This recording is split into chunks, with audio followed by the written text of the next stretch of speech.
Hello bachcho, let's see this question. So the question says the person in the drawing is standing on crutches. Assume that the force exerted on each crutch by the ground is directed along the crutch.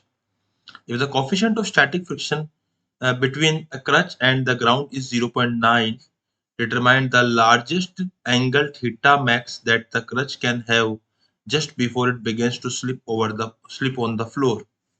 Okay, to determine the largest angle theta max that the crutch can have just before it begins to slip on the floor. So यहाँ पे हम लोगों को largest angle पूछा जा रहा है.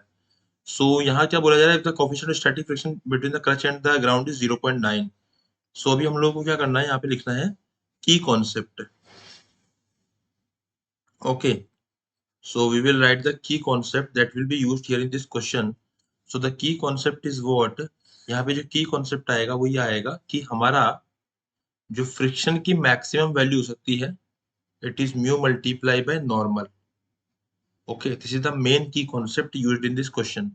And one more thing, F net will be equals to 0 at equilibrium. So equilibrium की conditions पर F net की जो वैल्यू है वो 0 के इक्वल आती है हमारी. ठीक है, तो अभी हम यहाँ बात करेंगे इस क्वेश्चन को सोल्व करने की. So what is happening in this question, यहाँ हमारे पास में एक इस तरीके से रोड है ना.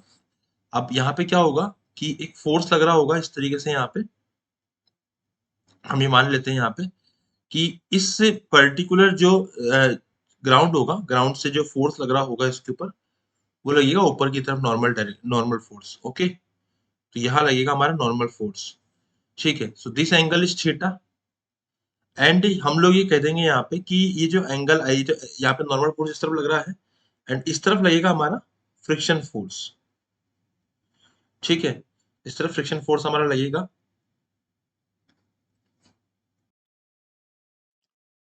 तो यहाँ पे एक्चुअल में यहाँ पे बोला गया है इस क्वेश्चन के अंदर कि the force exerted on each crutch by the ground is directed along the crutch. तो बेसिकली फोर्स जो है वो इधर लगेगा. This is the contact force. ठीक है, इसके दो कंपोनेंट हम लोगों ने कर दिए हैं यहाँ पे.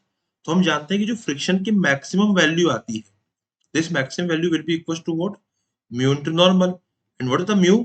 सो mu is given as 0.9 into normal. So ये आ गया हमारा फ्रिक्शन की मैक्सिमम वैल्यू.